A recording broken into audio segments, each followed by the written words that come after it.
ଅଟେଇ ସଂରକ୍ଷିତ ଜଙ୍ଗଲରେ ହରିଣର ଗଳିତ ମୃତଦେହ ଓ ବାଘର ପାଦଚିହ୍ନ ଠାବ ହେବା ପରେ ବନ ବିଭାଗର ତନାଘନା।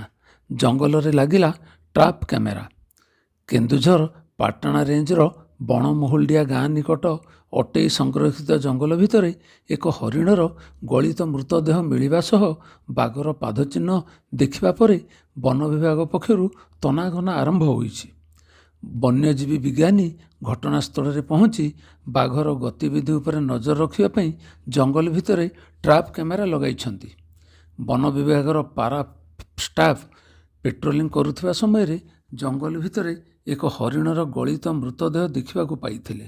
ଏନେଇ ବନ ବିଭାଗକୁ ଖବର ଦେବା ପରେ ବନ ବିଭାଗ ତନାଘନା ଆରମ୍ଭ କରିଛି। ତେବେ ଏହା କେଉଁ ବାଘର ପାଦଚିହ୍ନ ଜଣାପଡ଼ିନଥିବା ବେଳେ ବାଘର ଫଟୋ ଉତ୍ତୋଳନ ପାଇଁ ଜଙ୍ଗଲରେ ବନ ବିଭାଗ ପକ୍ଷରୁ ଟ୍ରାପ୍ କ୍ୟାମେରା ଲଗାଯାଇଛି। ଖବର କେନ୍ଦୁଝର।